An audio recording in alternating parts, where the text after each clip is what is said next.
కోరికలు తీరాలంటే వాళ్ళు కల్పవృక్షం దగ్గరికి ఎడతారు. కల్పవృక్షానికి చెప్తారు, అది చిగురు వేసి పువ్వు పూసి కాయ కాసి పండయి ఇస్తుంది.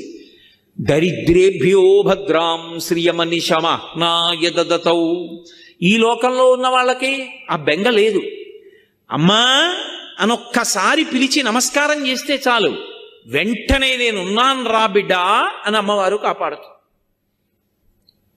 మీకు నేను ఒక మాట చెప్తే మీరు ఆశ్చర్యపోతారు. ఈ శ్లోకం ఎంత శక్తివంతమో తెలుసా? మీరు తప్పించుకోలేనంత పెద్ద ఉపద్రవం వెంట తరిమేస్తుంటే వెనకాతల ఏం చెయ్యాలో తెలియనప్పుడు ఈ శ్లోకం జరిగితే చాలా రక్షిస్తుంది అమ్మవారు. అంత శక్తివంతం. చండీపరదేవత అనుగ్రహం అంటే అలా ఉంటుంది. అందుకే చండీ చరణవు అని చండీపరదేవతని స్తోత్రం చేశారు శంకరాచార్యులు వారి ఈ శ్లోకంలో. అటువంటి అమ్మవారి పాదాలు పట్టుకుంటే సంస్కారవంతం చేస్తుంది మనస్సు. ఇక్కడ మీరు నన్ను ఒక ప్రశ్న అడగచ్చు, ఏమండి ఒకవేళ అసలు కోర్కెల మీద వ్యామోహం పోక, అసలు వ్యామోహం అనేటటువంటిది పోతే కదండి ధర్మబద్ధం చేసుకుందామన్న కోరిక. ఆయన అలా చెప్తాడు కానండి, ఏడాదికి ఒకసారి వచ్చి ఇవన్నీ అనుభవించడంలో ఎంత సంతోషంగా ఉంటుంది. ఏమిటి ధర్మచట్రం అని పట్టు కూర్చుంటే ఎక్కడ తీరుతాయండి? రోజు చేసే పుణ్యం చేస్తున్నాం కదా, ఇవి నడుస్తాయి అని అంటావేమో. అందుకే అలా నన్ను నేను నిగ్రహించుకోలేకపోతే, ఒకవేళ ధార్మికమైన జీవనం నేను చెయ్యలేకపోతే ఎవరితో చెప్పుకోవాలో తెలుసా విషయం? అమ్మవారితోటే చెప్పుకోవాలి. అమ్మవారితో నేను అన్నప్పుడు దాని అర్థం ఏమిటంటే అమ్మవారు అయ్యవారు అని కాదు, పరమేశ్వరుడితో చెప్పుకోవాలి అని. దానికి శరణాగతి అని పేరు. శరణాగతి అన్న మాటకు అర్థం ఏమిటో తెలుసా? మీ బలహీనతని భగవంతుడి దగ్గర చెప్పడం. అందుకే మీరు ఎప్పుడైనా శరణాగతి చదవండి. రుక్మిణీదేవి శరణాగతి తన బలహీనత చెప్తుంది. గజేంద్ర మోక్షణం శరణాగతి తన బలహీనత చెప్తాడు. ఈశ్వర మీరు నాకు మనస్సు ఇచ్చారు, ఇంద్రియాలు ఇచ్చారు, బలం ఇచ్చారు, బుద్ధినిచ్చారు, శాస్త్రం ఇచ్చారు, గురువునిచ్చారు, ధర్మచక్రం దాటి పనులు చెయ్యొద్దన్నారు. కానీ నా మనసు వెంపర్లాడిపోతోంది అక్కర్లేని కోరికలు తీర్చుకోమని. ఈశ్వర నన్ను నేను నిగ్రహించుకోలేకపోతున్నాను, నా మనసును నేను వశం చేసుకోలేకపోతున్నాను, నేను దానికి లొంగిపోతున్నాను, తప్పులు చేస్తున్నాను, మీరే నన్ను ధర్మంలో నిలబడేటట్టు చెయ్యండి, ఇక నన్ను నేను నిగ్రహించుకోలేకపోతున్నాను అని ఉన్న మాట ఉన్నట్టు ఈశ్వరుడి దగ్గర చెప్పాలి. అంతేకాని ఆయన దగ్గరికి వెళ్ళి మహానటుడిలా పరమ ఉత్తముళ్ళ నిలబడకూడదు. తప్పు చేస్తే ఈశ్వరా నిన్న తప్పు జరిగింది, ఈ తప్పు చేశాను, వేరొకసారి నా జీవితంలో ఇటువంటి తప్పు జరగకుండా నేను ఉద్రేకం పొందకుండా నన్ను కాపాడండి అని నువ్వు చెప్పుకోవాలి. దానికి శరణాగతి అని పేరు. దుర్జటి కాళహస్తీశ్వర శతకంలో శరణాగతి చేశాడు. రోషీరోయదు కామినీ జనుల తారుణ్యోరు సౌఖ్యంబులన్ బాసీబాయద పుత్రమిత్రధన సంపద్భ్రాంతి వంచాలతల్ కోశీకోయదు నామనంబకట నీకున్ ప్రీతిగా సత్క్రియల్ చేసీ చేయదు దీని తుళ్ళన చవే శ్రీకాళహస్తీశ్వర అని అడిగాడు. ఏమి సుఖం లేదు అనిపిస్తుంది, మళ్ళీ అదే సుఖం అడుగుతుంది. ఏం పిల్లలు లేదు అనిపిస్తుంది, మళ్ళీ పిల్లల వెంటబడుతుంది. ఏం డబ్బు లేదు అంటుంది, మళ్ళీ డబ్బు కోసం వెంపర్లాడుతుంది. ఇలా వదిలిపెట్టినట్టుంటుంది, మళ్ళీ ఇలా పట్టుకుంటూ ఉంటుంది. దీన్ని నేను ఆపలేకపోతున్నాను శంకర, మీరు దీన్ని నిగ్రహించండి అన్నాడు. అంటే శరణాగతి అన్న మాటకు అర్థం ఏంటంటే మీ బలహీనత మీరు పరమేశ్వరుడికి చెప్పడం. దానికి శరణాగతి అంటారు. అప్పుడు అది రెండో మార్గం. మనమే ధార్మికంగా బతకకపోతే అది భగవంతుడికి చెప్పాలి, అమ్మవారితో చెప్పాలి. వెళ్ళి అమ్మా ఇలా అవుతోంది, నన్ను నేను నిగ్రహించుకోలేకపోతున్నాను, తప్పు చేస్తున్నాను, అమ్మా నువ్వు నాకు ధర్మమునందు అనురక్తి అని ఆవిడ దగ్గర ఒప్పుకొని బలహీనత చెప్తే ఆవిడ అనుగ్రహిస్తుంది. మీరు మళ్ళీ నన్ను ప్రశ్నిస్తారు నాకు తెలుసు. అసలు కామం ఆవిడ ఇవ్వకపోతే దరిద్రం వదిలిపోయిందిగా. అసలు కామం పెట్టడం ఎందుకు? ఆవిడే పెట్టబట్టి కదా ఈ అల్లరంతా వచ్చింది. పెట్టకుండా ఉంటే గొడవ వదిలిపోనుగా. ఆవిడెందుకు పెట్టిందంటే ఒక ఉత్తమమైనటువంటి ప్రయోజనం కోసం ఆవిడ కామాన్ని ఇచ్చింది. కామము మనసులో పుట్టి అది ధర్మబద్ధమై ప్రహృష్టమైనటువంటి మనసుతో భార్యాభర్తల సంగమం వల్ల తేజోవంతమైన కొడుకు పుడతాడు. వాళ్ళిద్దరి యందు అనురక్తి లేదనుకోండి, అనురక్తి లేకపోతే తేజో విహీనమైన సంతానం కలుగుతుంది, అనురక్తి చేత తేజోవంతమైన సంతానం కలుగుతుంది. బాలకాండ స్కందోత్పత్తిలో అదే చెప్తారు. కాబట్టి ఇప్పుడు అటువంటి కొడుకు పుడితే పితృరుణం నుంచి విముక్తుడవుతాడు. పితృరుణం నుంచి విముక్తుడు అవ్వాలంటే కామం ఉండాలి, కానీ కామము ధర్మబద్ధము కావాలి. నీ భార్య ఎందుంది, అదేం బంధించదు, అదేం పట్టుకోదు. అదే సీతమ్మ అంటుంది, నివర్తయ మనోమత్త స్వజనే క్రియతాం మనః. నీ వారి యందు నీ మనస్సుంచుకో, ధర్మం అయిపోయింది. నీ వారి యందు మనసుంచుకోకపోతే ప్రమాదానికి కారణమైపోతుంది. కాబట్టి ఇప్పుడు ఆవిడెందుకు ఇచ్చింది, పితృరుణం నుంచి విముక్తుడివికా అని ఇచ్చింది. కానీ అది మన బలహీనతగా మారిపోతే అదే అమ్మవారితో చెప్పాలి. అందుకే శరణాగతి ఎంత గొప్పదో తెలుసా అండి.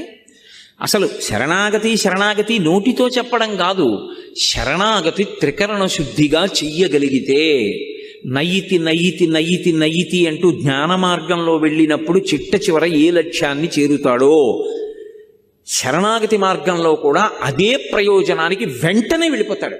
సజ్జ ఫలితం, ఉత్తరక్షణం వెళ్ళిపోతాడంతే. అంత గొప్పది శరణాగతి.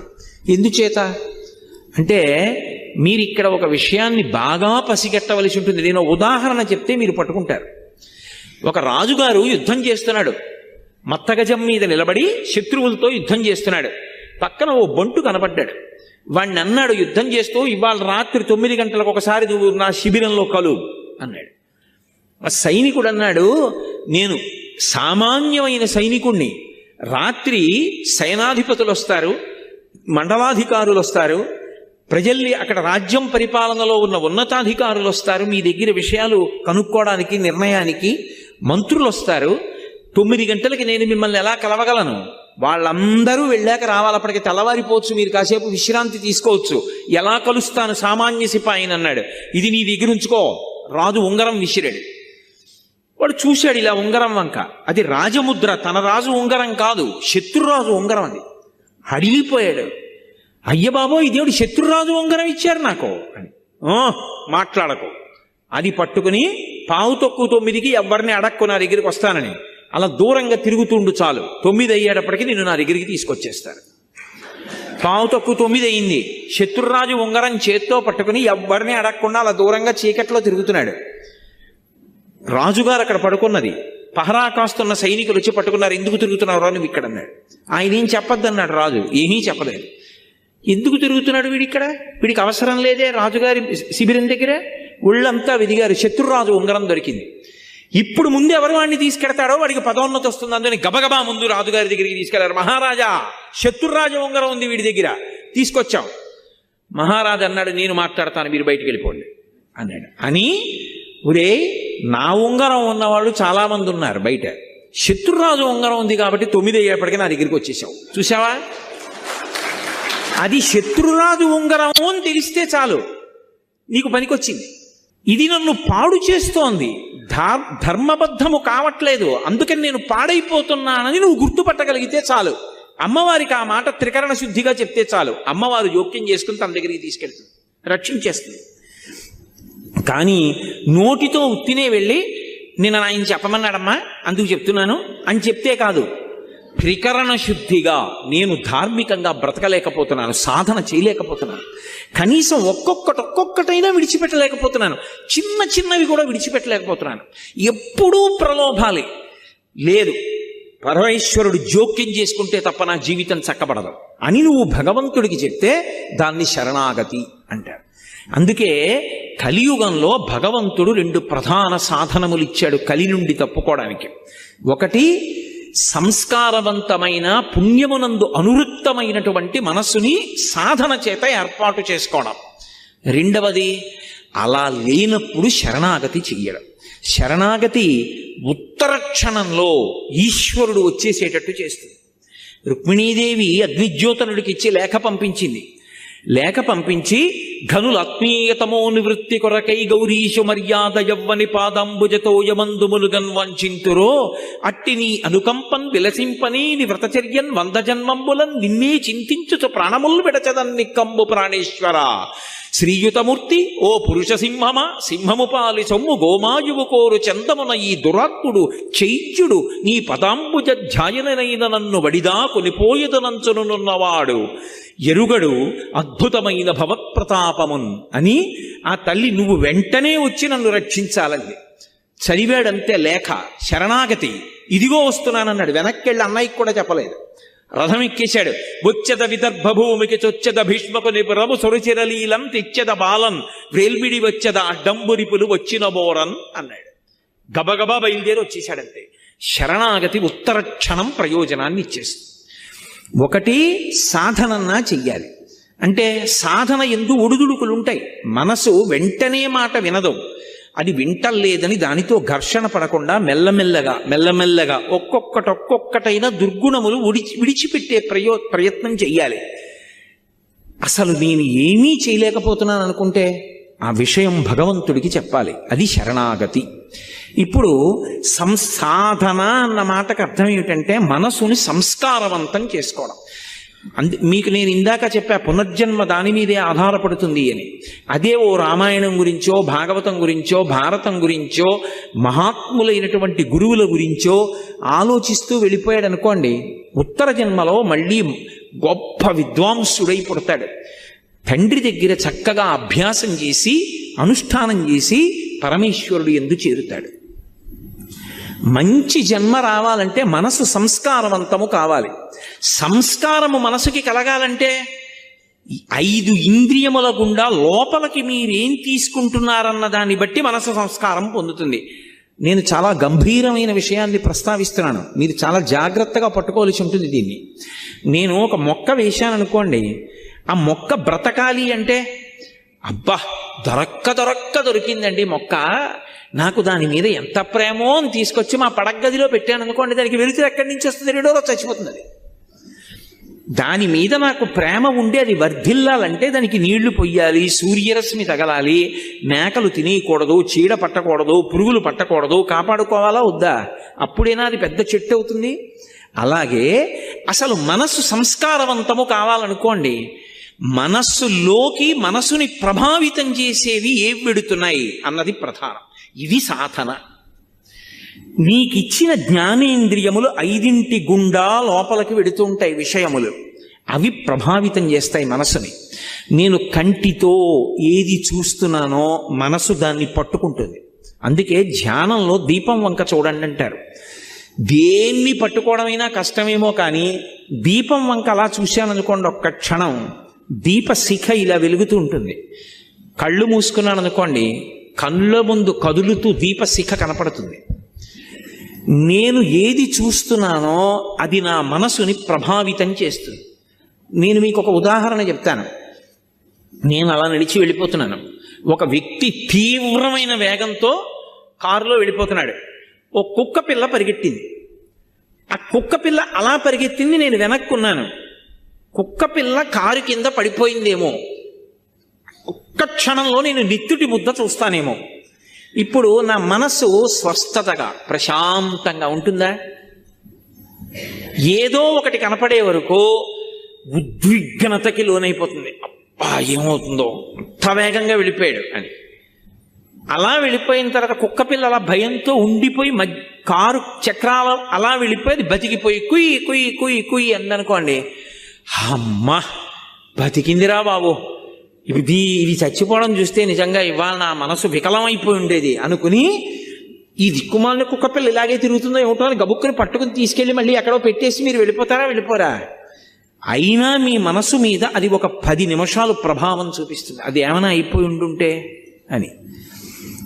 ఒక విషయాన్ని మీరు చూస్తే మీ మనసు తీవ్రంగా కదిలింది, నిరంతరం మనసుని పాడు చేసేవే చూస్తుంటే మనసు సాత్వికంగా ఎందుకు ఉంటుంది? ఉంటుందా? ఉండమంటే సంస్కారం ఏర్పడమంటే ఏర్పడుతుందా? ఒక్కనాటికి రాదు. అలాగే చెవులు. అందుకే వేదం ఇప్పుడు ఏం చెప్తుండంటే ఈ 5 జ్ఞానేంద్రియములు భగవత్పరములగుగాక అని అడుగుతుంది. చెవి వెంట అస్తమానం వినకూడనివే. అన్ని విన్న తర్వాత మనసు దేని గురించి ఆలోచిస్తుంది? అవే ఆలోచిస్తుంది. వాసన ఏది రెచ్చగొడుతుందో, ఏది రజోగుణాన్ని కల్పిస్తుందో అవే వాసన చూస్తున్నాడు. మనస్సు తీవ్రంగా కదలకుండా ఎలా నిలబడుతుంది? తినకూడనివి తింటున్నాడు. మనసు వ్యగ్రతతో ఉండకుండా ఎలా ఉంటుంది? ముట్టుకోకూడనివి ముట్టుకుంటున్నాడు. మనసు వ్యగ్రత పొందకుండా ఎలా ఉంటుంది? ఇప్పుడు మనసు సంస్కారవంతం కావాలి అని చెప్తున్నాయా, చాలా మంచిగా ఉండండి అని చెప్పి కంటి నుంచి లోపలికి వెళ్ళకూడనివి, చెవి నుండి లోపలికి వెళ్ళకూడనివి అన్నీ లోపలికి పంపిస్తున్నావు. మనసు ప్రశాంతంగా ఉండు అంటే ఉంటుందా నాకు చెప్పండి. మీకు నేను ఒక కుక్క పిల్ల ఉదాహరణ చూపించా. కుక్క పిల్లకే అంత కదిలిపోతే ఎంత తీవ్రమైన ప్రభావం ఉంటుంది మనిషి మనసు మీద. సంస్కారవంతము కానటువంటి మనసు నుండి పుణ్యకర్మ రాదు. అసలు పుణ్యకర్మ చేశాడు అంటే దానికి వెనక ఒక అంకురం ఉంది.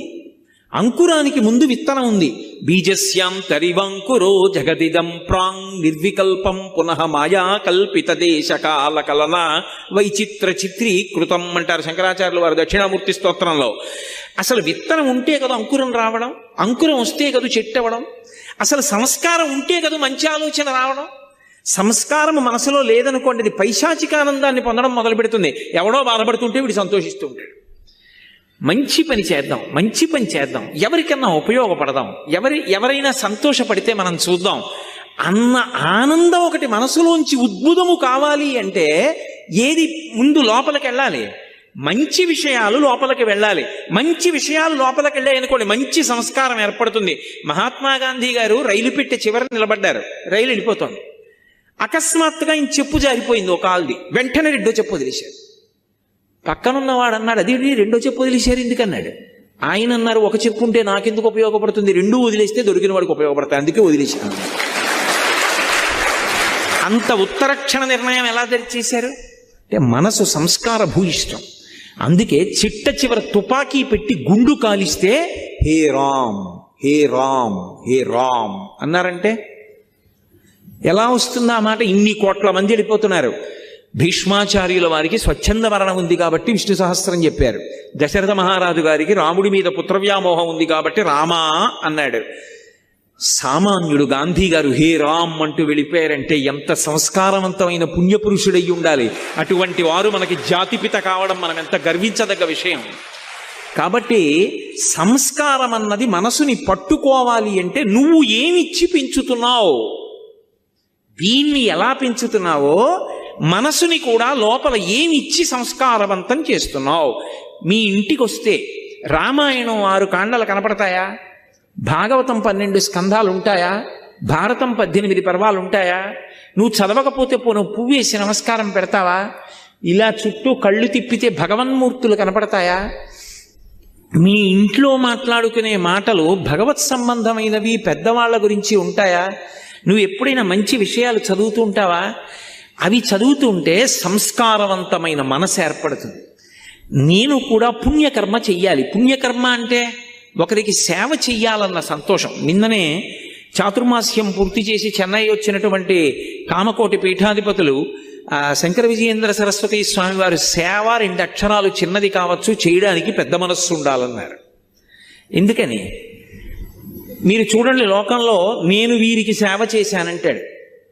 నిజంగా చెయ్యాలని కాదు. ఎందుకో తెలుసా? లోపల ఒక అహంకారం ఒకటి తృప్తి పొందుతూ ఉంటుంది. అది ఉండకూడదు, అది దాటగలగాలి. ఎందుకని?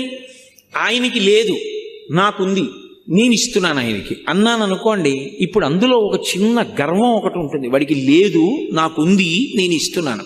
ఇవ్వడం వరకు మంచిదే, కానీ నిన్ను నువ్వు గెలుచుకోవడం చిన్న ప్రతిబంధకం వచ్చింది. కాదు, నాకిచ్చిన వాడు ఉన్నాడు, వాడు నాకిచ్చాడు, ఓ లేనివాణ్ణి చూపించాడు, నువ్వు తీసుకెళ్ళి అక్కడికి అని ఇప్పించాడు, నాకు పుణ్యం ఇచ్చాడు, నా జీవుణ్ణి కాపాడాడు, వాడికో నమస్కారం. ఇప్పుడు ఆ లేనివాడిగా వచ్చినవాడు ఈశ్వరుడు, నిజంగా వాడు లేనివాడు కాడు. ఈశ్వరుడు అలా వచ్చి నా దగ్గర పుచ్చుకున్నాడు, పుచ్చుకోవడానికి నాకు ఇచ్చాడు. ఇప్పుడు నేను ఈశ్వరుడి చేతి ఉపకరణాన్ని. అందుకే ఈ దేశంలో దానం చేశారనుకోండి, దానం పుచ్చుకున్నవాడు నమస్కారం చేయడు. లోకంలో ఏంటి, ఒకడికి అవసరం ఉంది, ఒకటి దగ్గర అవసరం తీర్చగలిగిన శక్తి ఉంది, ఒకడికి బట్టలు లేవు, ఒకటి దగ్గర బోల్డని పంచెల చాపలు ఉన్నాయి, ఓ పంచెల చాప పట్టుకెళ్ళి ఇచ్చాడు. ఇప్పుడు పుచ్చుకున్నవాడు ఇచ్చినవాడికి నమస్కారం చేయాలా, ఇచ్చినవాడు పుచ్చుకున్నవాడికి నమస్కారం చేయాలా? పుచ్చుకున్నవాడు ఇచ్చినవాడికి చేయడు, ఇచ్చినవాడు పుచ్చుకున్నవాడికి కాళ్ళకి దండం పెడతాడు. ఎందుకని? భాగవతంలో వామనమూర్తి ఘట్టంలో చెప్తారు, విప్రాయ ప్రకటిత వరాయ భవతే విష్ణుస్వరూపాయతే తత్ప్రామాణ్య విధే త్రిపాదస్య ధరణిం దాస్యామి యంచున్ క్రియాక్షిప్రుండై ధనుజేశ్వరుండు వడుగుం చేసాచి పూజించి బ్రహ్మ ప్రీతం అని ధారబోసే భువనం ఆశ్చర్యము పొందగా. బ్రహ్మప్రీతం అని పరమేశ్వరుడు సంతోషించుగాక. ఆయన రూపంలో వచ్చినవాడు ఈశ్వరుడు. ఇవ్వగలిగినటువంటి ప్రజ్ఞనిచ్చింది ఆయనే. లేకపోతే నేనెక్కడి నుంచి ఇస్తాను? ఇవ్వగలిగానంటే ఆయన అనుగ్రహం. కోటేశ్వరరావు గారు ఉపన్యాసం చెప్పారని పైకి కనపడుతుంది. ఒక విషయం మీద మాట్లాడడానికి కావలసినటువంటి సమాచారం అంతా మెదడులో ఉన్నదాన్ని ఒక క్రమంలో బయటికి వచ్చేటట్టుగా చేసి ఆ మాట్లాడేటప్పుడు తీసినటువంటి ఊపిరిని వాక్కుగా మారుస్తున్నప్పుడు డొక్క నిప్పెట్టి టక్కని పట్టుకుందనుకోండి, ఏం మాట్లాడతాను? అలా పట్టుకోకుండా 2 గంటల పాటు విషయాన్ని ఒక క్రమంలో వాక్యాలుగా మార్చగలిగినటువంటి ప్రజ్ఞనిచ్చి మాట్లాడిస్తున్న వాడొకడు లోపల ఉన్నాడు. వాడు మాట్లాడుతున్నాడు. ఈ మైక ఉపన్యాసం మాట్లాడుతున్నది, నేను మాట్లాడింది ఇది మాట్లాడుతోంది. ఇది నా ముందు ఎలా ఉంటుందో వాడి ముందు నేను అలా ఉన్నాను. అది పోతన గారు. అందుకే పలికిది భాగవతమట, పలికించు విభుండు రామభద్రుండట, నే పలికిన భవహరమగునట, పలికెద వేరొండుగాధ పలుకగనేలా.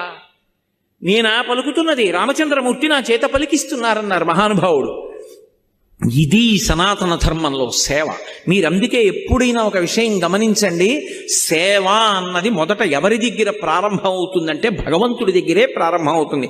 ఆయన చెయ్యనిది మనం చేసేది ఉండదు. సేవ ఎక్కడ మొదలు? భగవంతుడి దగ్గరే మొదలు. మీరు భాగవతం చదవండి. భాగవతంలో కృష్ణలీలలు అని ఉంటాయి. కృష్ణలీలలన్నీ ఏమిటి? కృష్ణలీలలన్నీ సేవయే. ఆయన కాళీయుడి పడగల మీదకెక్కి తాండవం చేశాడు. ఇప్పటికీ వెంకటేశ్వర స్వామి వారికి సుప్రభాతం చేస్తే మనం అందులో ఇప్పటికీ చెప్పట్లేదు, శ్రీ వెంకటాద్రిశిఖరే శిరసశ్రుతీనాం అంటూ, స్వామి నువ్వు ఆ కాళీయుడి పడగల మీద పాదాలు పెట్టావు, వెంకటాచల పర్వతాల మీద వెంకటాచలం శిఖరం మీద పాదాలు పెట్టావు అంటాం. ఆయన పాము మీద ఎక్కి నాట్యం చేయడం ఏమిటండి? లోకంలో ఎవడైనా చేస్తాడా? పాము పడగల మీద 101 పడగల మీదకి ఎక్కి నాట్యం చేయడం ఏమిటి? అది కూడా మామూలుగానా? ఏదో భయపడుతూ పడగల మీద కాళ్ళు పెట్టలేదు. వెస దామోదరు పాదఘాతనగతుల్ వేవేల చందంబులన్ ప్రసభాటోపముచూపబాపణ భృచ్చటామండలం వసహంబై పగిలెన్ మణుల్ చెదరగా నాస్యంబులన్ సోణితం బెసగన్ దంష్టలు నుగ్గుగాగ గరళ వహ్నిజ్వాలికల్ వెల్వడన్ యమునా వీచి మృదంగ వజ్జములు మ్రోయం తీర గోపౌఘర్ష మనోజ్ఞ ధనితంబు గేయముగ జంచత్కాళి తవ్యాళి రంగ తరంగ తలంబునన్ పటుగతిన్ కంజక్షు నిర్మర్దనక్షము హృద్యద్భుత భీమమై పరగ దివ్య శ్రేణి చూచన్ దివిన్ అన్నారు. 101 పడగలు ఎక్కి తొక్కుతూ దాని తోక పట్టుకుంటే ఒక పడగ కిందకెడితే ఇంకో పడగ మీదకి ఎక్కాడు. మణులు బయటికి వచ్చేసాయి, ముఖాలు బద్దలైపోయి నెత్తురు కారిపోయి. ఎట్టి తపంబు చేసెనుకో, ఎట్టి సుకర్మములు ఆచరించెనో ఈ యహి పూర్వభవంబునందు మున్నిట్టి మహాత్ములకునైన చూడకరాని ఈ మహనీయ పాదముల్. స్వామి, మహాత్ములు చూడలేదు ఆ పాదాల్ని. శూరులు తొల్లియే విభుని శోభిత పాదనక ప్రభావళించేరి భవంధకారముల చిక్కక వందురు వట్టి దేవునిన్ వైరముతోడనైన గెలువన్ నను పంపి శుభంబు చేసి నిష్కారణమైన ప్రేమ ఇది కంసుని పోడు చకుండు కల్గునే అంటాడు అక్రూరుడు. కాలి గోటి కాంతి దొరకదొరాయింది. ఆయన్ని చూడగలిగావు. కాళీయుడా, నువ్వు ఎంత అదృష్టవంతుడివి. 101 పడగల మీద నాట్యం చేశాడు. ఎవరి కోసం? ఆయనకి సరదా పుట్టి నాట్యం చేయలేదు. కాళీయుడు కాళింది మడుగులో ఉన్న కారణం చేత ఆ నీళ్లు తాగితే ఆవులు దూడలు చచ్చిపోతున్నాయి. తెలియక తాగిన గోపాలబాలురు మరణించారు.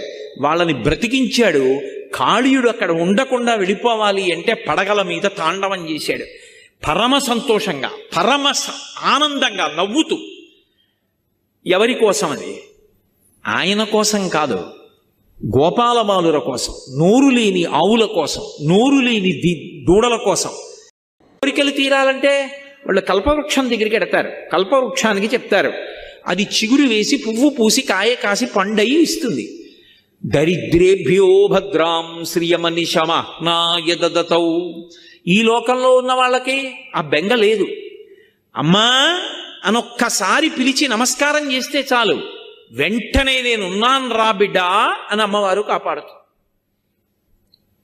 మీకు నేను ఒక మాట చెప్తే మీరు ఆశ్చర్యపోతారు. ఈ శ్లోకం ఎంత శక్తివంతమో తెలుసా?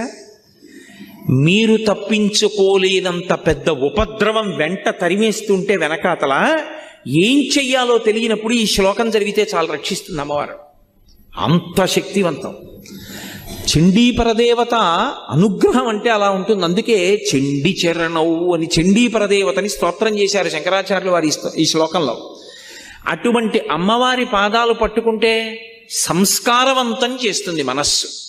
ఇక్కడ మీరు నన్ను ఒక ప్రశ్న అడగచ్చు, ఏమండి ఒకవేళ అసలు కోర్కెల మీద వ్యామోహం పోక, అసలు వ్యామోహం అనేటటువంటిది పోతే కదండి ధర్మబద్ధం చేసుకుందామన్న కోరిక. ఆయన అలా చెప్తాడు కానండి, ఏడాదికి ఒకసారి వచ్చి ఇవన్నీ అనుభవించడంలో ఎంత సంతోషంగా ఉంటుంది. ఏమిటి ధర్మచట్రం అని పట్టు కూర్చుంటే ఎక్కడ తీరుతాయండి? చేసే పుణ్యం చేస్తున్నాం కదా, ఇవి నడుస్తాయి అని అంటావేమో. అందుకే అలా నన్ను నేను నిగ్రహించుకోలేకపోతే, ఒకవేళ ధార్మికమైన జీవనం నేను చెయ్యలేకపోతే ఎవరితో చెప్పుకోవాలో తెలుసా విషయం? అమ్మవారితోటే చెప్పుకోవాలి.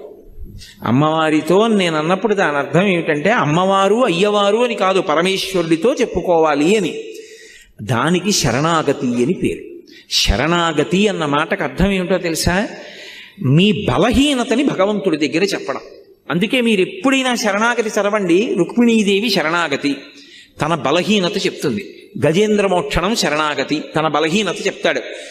ఈశ్వర, మీరు నాకు మనస్సు ఇచ్చారు, ఇంద్రియాలు ఇచ్చారు, బలం ఇచ్చారు, బుద్ధినిచ్చారు, శాస్త్రం ఇచ్చారు, గురువునిచ్చారు, ధర్మచక్రం దాటి పనులు చెయ్యొద్దన్నారు. కానీ నా మనసు వెంపర్లాడిపోతోంది అక్కర్లేని కోరికలు తీర్చుకోమని. ఈశ్వర, నన్ను నేను నిగ్రహించుకోలేకపోతున్నాను, నా మనసును నేను వశం చేసుకోలేకపోతున్నాను, నేను దానికి లొంగిపోతున్నాను, తప్పులు చేస్తున్నాను, మీరే నన్ను ధర్మంలో నిలబడేటట్టు చెయ్యండి, ఇక నన్ను నేను నిగ్రహించుకోలేకపోతున్నాను అని ఉన్న మాట ఉన్నట్టు ఈశ్వరుడి దగ్గర చెప్పాలి. అంతేకాని ఆయన దగ్గరికి వెళ్ళి మహానటుడిలా పరమ ఉత్తముళ్ళ నిలబడకూడదు.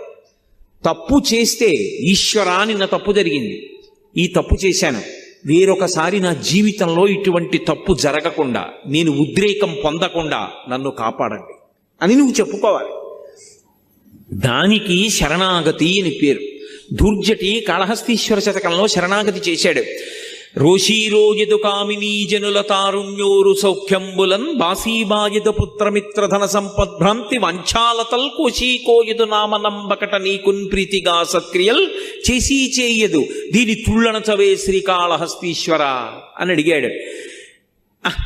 ఏమి సుఖం లేదు అనిపిస్తుంది, మళ్ళీ అదే సుఖం అడుగుతుంది. ఏం పిల్లలు లేదు అనిపిస్తుంది, మళ్ళీ పిల్లల వెంటబడుతుంది. ఏం డబ్బు లేదు అంటుంది, మళ్ళీ డబ్బు కోసం వెంపర్లాడుతుంది. ఇలా వదిలిపెట్టినట్టుంటుంది, మళ్ళీ ఇలా పట్టుకుంటూ ఉంటుంది. దీన్ని నేను ఆపలేకపోతున్నాను శంకర, మీరు దీన్ని నిగ్రహించండి అన్నాడు. అంటే శరణాగతి అన్న మాటకు అర్థం ఏంటంటే మీ బలహీనత మీరు పరమేశ్వరుడికి చెప్పడం. దానికి శరణాగతి అంటారు. అప్పుడు అది రెండో మార్గం. మనమే ధార్మికంగా బతకకపోతే అది భగవంతుడికి చెప్పాలి, అమ్మవారితో చెప్పాలి. వెళ్ళి అమ్మా ఇలా అవుతోంది, నన్ను నేను నిగ్రహించుకోలేకపోతున్నాను, తప్పు చేస్తున్నాను, అమ్మా నువ్వు నాకు ధర్మమునందు అనురక్తి అని ఆవిడ దగ్గర ఒప్పుకొని బలహీనత చెప్తే ఆవిడ అనుగ్రహిస్తుంది. మీరు మళ్ళీ నన్ను ప్రశ్నిస్తారు నాకు తెలుసు. అసలు కామం ఆవిడ ఇవ్వకపోతే దరిద్రం వదిలిపోయిందిగా. అసలు కామం పెట్టడం ఎందుకు? ఆవిడే పెట్టబట్టి కదా ఈ అల్లరంతా వచ్చింది. పెట్టకుండా ఉంటే గొడవ వదిలిపోనుగా. ఆవిడెందుకు పెట్టిందంటే ఒక ఉత్తమమైనటువంటి ప్రయోజనం కోసం ఆవిడ కామాన్ని ఇచ్చింది. కామము మనసులో పుట్టి అది ధర్మబద్ధమై ప్రహృష్టమైనటువంటి మనసుతో భార్యాభర్తల సంగమం వల్ల తేజోవంతమైన కొడుకు పుడతాడు. వాళ్ళిద్దరి యందు అనురక్తి లేదనుకోండి, అనురక్తి లేకపోతే తేజో విహీనమైన సంతానం కలుగుతుంది, అనురక్తి చేత తేజోవంతమైన సంతానం కలుగుతుంది. బాలకాండ స్కందోత్పత్తిలో అదే చెప్తారు. కాబట్టి ఇప్పుడు అటువంటి కొడుకు పుడితే పితృరుణం నుంచి విముక్తుడవుతాడు. పితృరుణం నుంచి విముక్తుడు అవ్వాలంటే కామం ఉండాలి, కానీ కామము ధర్మబద్ధము కావాలి. నీ భార్య ఎందుంది, అదేం బంధించదు, అదేం పట్టుకోదు. అదే సీతమ్మ అంటుంది, నివర్తయ మనోమత్త స్వజనే క్రియతాం మనః. నీ వారి యందు నీ మనస్సుంచుకో, ధర్మం అయిపోయింది. నీ వారి యందు మనసుంచుకోకపోతే ప్రమాదానికి కారణమైపోతుంది. కాబట్టి ఇప్పుడు ఆవిడెందుకు ఇచ్చింది? పితృరుణం నుంచి విముక్తుడివికా అని ఇచ్చింది. కానీ అది మన బలహీనతగా మారిపోతే అదే అమ్మవారితో చెప్పాలి. అందుకే శరణాగతి ఎంత గొప్పదో తెలుసా అండి.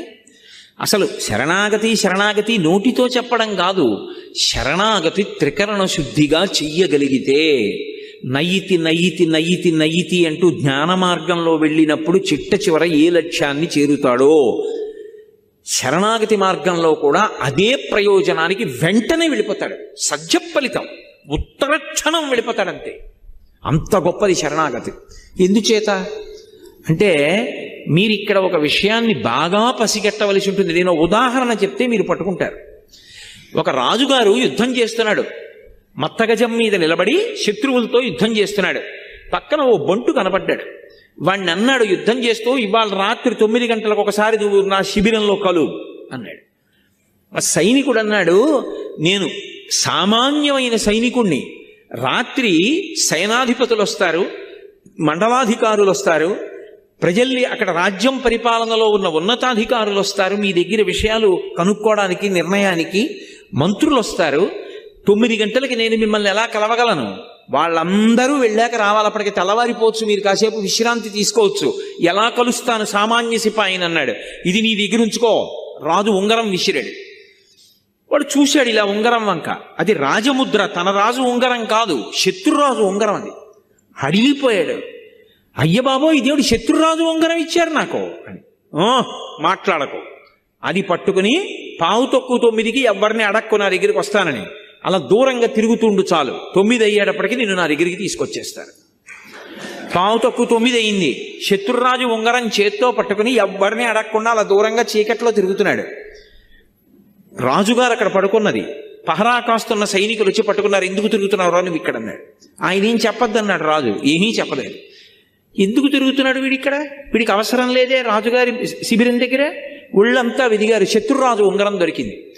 ఇప్పుడు ముందు ఎవరు వాడిని తీసుకెడతాడో వాడికి పదోన్నతి వస్తుంది. అందుకని గబగబా ముందు రాజుగారి దగ్గరికి తీసుకెళ్లారు. మహారాజా, శత్రురాజు ఉంగరం ఉంది వీడి దగ్గర, తీసుకొచ్చాం. మహారాజు అన్నాడు, నేను మాట్లాడతాను, మీరు బయటికి వెళ్ళిపోండి అన్నాడు. అని ఒరే, నా ఉంగరం ఉన్నవాళ్ళు చాలా మంది ఉన్నారు బయట, శత్రురాజు ఉంగరం ఉంది కాబట్టి 9 అయ్యేప్పటికీ నా దగ్గరికి వచ్చేసావు. చూసావా? అది శత్రురాజు ఉంగరం అని తెలిస్తే చాలు, నీకు పనికొచ్చింది. ఇది నన్ను పాడు చేస్తోంది, ధర్మబద్ధము కావట్లేదు, అందుకని నేను పాడైపోతున్నానని నువ్వు గుర్తుపట్టగలిగితే చాలు. అమ్మవారికి ఆ మాట త్రికరణ శుద్ధిగా చెప్తే చాలు, అమ్మవారు జోక్యం చేసుకుని తన దగ్గరికి తీసుకెళ్తుంది, రక్షించేస్తుంది.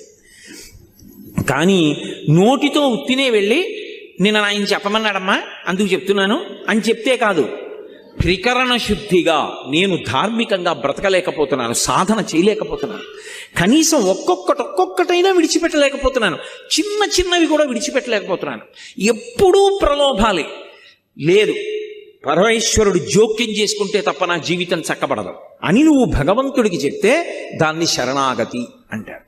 అందుకే కలియుగంలో భగవంతుడు 2 ప్రధాన సాధనములు ఇచ్చాడు కలి నుండి తప్పుకోవడానికి. ఒకటి, సంస్కారవంతమైన పుణ్యమునందు అనువృత్తమైనటువంటి మనస్సుని సాధన చేత ఏర్పాటు చేసుకోవడం. రెండవది, అలా లేనప్పుడు శరణాగతి చెయ్యడం. శరణాగతి ఉత్తర క్షణంలో ఈశ్వరుడు వచ్చేసేటట్టు చేస్తుంది. రుక్మిణీదేవి అగ్నిజ్యోతనుడికి ఇచ్చి లేఖ పంపించింది. లేఖ పంపించి ఘనుల ఆత్మీయతమో నివృత్తి కొరకై గౌరీశు మర్యాద యవ్వని పాదంబుజతో యమందుములు గన్వంచింతురో అట్టి నీ అనుకంపన్ విలసింపని ని వ్రతచర్యన్ 100 జన్మంబులన్ నిన్నే చింతించుచు ప్రాణములు విడచదన్ నిక్కంబు ప్రాణేశ్వర శ్రీయుతమూర్తి ఓ పురుష సింహమా సింహము పాలి సొమ్ము గోమాయువు కోరు చందమున ఈ దురాత్ముడు చైత్యుడు నీ పదాంబుజ ధ్యాయనైన నన్ను వడిదా కొనిపోయదనంచునున్నవాడు ఎరుగడు అద్భుతమైన భవత్ప్రతాపమున్ అని ఆ తల్లి నువ్వు వెంటనే వచ్చి నన్ను రక్షించాలంది. చదివాడంతే లేఖ, శరణాగతి, ఇదిగో వస్తున్నానన్నాడు. వెనక్కెళ్ళి అన్నయ్యకి కూడా చెప్పలేదు. రథం ఎక్కేశాడు. వచ్చెద విదర్భ భూమికి చొచ్చెద భీష్మకు నిపురము సొరిచిరలీలం తెచ్చెద బాలన్ వేల్మిడి వచ్చెద అడ్డంబురిపులు వచ్చిన బోరన్ అన్నాడు. గబగబా బయలుదేరి వచ్చేశాడంతే. శరణాగతి ఉత్తర క్షణం ప్రయోజనాన్ని ఇచ్చేస్తుంది. ఒకటి, సాధనన్నా చెయ్యాలి. అంటే సాధన ఎందు ఒడుదుడుకులుంటాయి. మనసు వెంటనే మాట వినదు. అది వింటలేదని దానితో ఘర్షణ పడకుండా మెల్లమెల్లగా ఒక్కొక్కటైనా దుర్గుణములు విడిచిపెట్టే ప్రయత్నం చెయ్యాలి. అసలు నేను ఏమీ చేయలేకపోతున్నాను అనుకుంటే ఆ విషయం భగవంతుడికి చెప్పాలి. అది శరణాగతి. ఇప్పుడు సంసాధన అన్న మాటకు అర్థం ఏమిటంటే మనసుని సంస్కారవంతం చేసుకోవడం. మీకు నేను ఇందాక చెప్పా పునర్జన్మ దాని మీదే ఆధారపడుతుంది అని. అదే ఓ రామాయణం గురించో భాగవతం గురించో భారతం గురించో మహాత్ములైనటువంటి గురువుల గురించో ఆలోచిస్తూ వెళ్ళిపోయాడు అనుకోండి, ఉత్తర జన్మలో మళ్ళీ గొప్ప విద్వాంసుడై పుడతాడు. తండ్రి దగ్గర చక్కగా అభ్యాసం చేసి అనుష్ఠానం చేసి పరమేశ్వరుడు యందు చేరుతాడు. మంచి జన్మ రావాలంటే మనసు సంస్కారవంతము కావాలి. సంస్కారము మనసుకి కలగాలంటే 5 ఇంద్రియముల గుండా లోపలికి మీరేం తీసుకుంటున్నారన్న దాన్ని బట్టి మనసు సంస్కారం పొందుతుంది. నేను చాలా గంభీరమైన విషయాన్ని ప్రస్తావిస్తున్నాను, మీరు చాలా జాగ్రత్తగా పట్టుకోవాల్సి ఉంటుంది దీన్ని.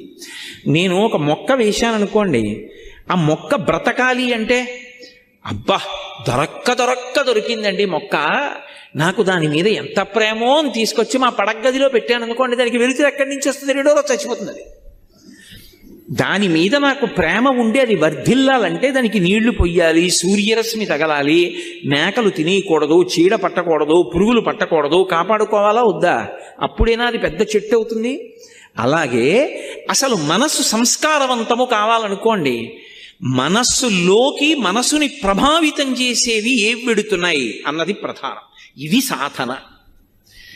నీకిచ్చిన జ్ఞానేంద్రియములు 5 గుండా లోపలికి వెడుతూ ఉంటాయి విషయములు, అవి ప్రభావితం చేస్తాయి మనసుని. నేను కంటితో ఏది చూస్తున్నానో మనసు దాన్ని పట్టుకుంటుంది. అందుకే ధ్యానంలో దీపం వంక చూడండి అంటారు. దేన్ని పట్టుకోవడమైనా కష్టమేమో కానీ దీపం వంక అలా చూశాననుకోండి, ఒక్క క్షణం దీపశిఖ ఇలా వెలుగుతూ ఉంటుంది. కళ్ళు మూసుకున్నాను అనుకోండి, కళ్ళ ముందు కదులుతూ దీపశిఖ కనపడుతుంది. నేను ఏది చూస్తున్నానో అది నా మనసుని ప్రభావితం చేస్తుంది. నేను మీకు ఒక ఉదాహరణ చెప్తాను. నేను అలా నడిచి వెళ్ళిపోతున్నాను, ఒక వ్యక్తి తీవ్రమైన వేగంతో కారులో వెళ్ళిపోతున్నాడు. ఓ కుక్క పిల్ల పరిగెట్టింది. ఆ కుక్క పిల్ల అలా పరిగెత్తింది, నేను వెనక్కున్నాను. కుక్క పిల్ల కారు కింద పడిపోయిందేమో, ఒక్క క్షణంలో నేను నిత్తుటి ముద్ద చూస్తానేమో. ఇప్పుడు నా మనసు స్వస్థతగా ప్రశాంతంగా ఉంటుందా? ఏదో ఒకటి కనపడే వరకు ఉద్విగ్నతకి లోనైపోతుంది. అబ్బా ఏమవుతుందో, అంత వేగంగా వెళ్ళిపోయాడు అని. అలా వెళ్ళిపోయిన తర్వాత కుక్క పిల్ల అలా భయంతో ఉండిపోయి కారు చక్రాలు అలా వెళ్ళిపోయి బతికిపోయి కుయ్యి కుయ్యి కుయ్యి కుయ్యి అందనుకోండి, అమ్మా బతికిందిరా బాబు, ఇది చచ్చిపోవడం చూస్తే నిజంగా ఇవాళ నా మనసు వికలమైపోయి ఉండేది అనుకుని, ఈ దిక్కుమాలిన కుక్క పిల్ల ఇలాగే తిరుగుతుందో ఏమిటో అని గబుక్కుని పట్టుకుని తీసుకెళ్ళి మళ్ళీ ఎక్కడో పెట్టేసి మీరు వెళ్ళిపోతారా? వెళ్ళిపోరా?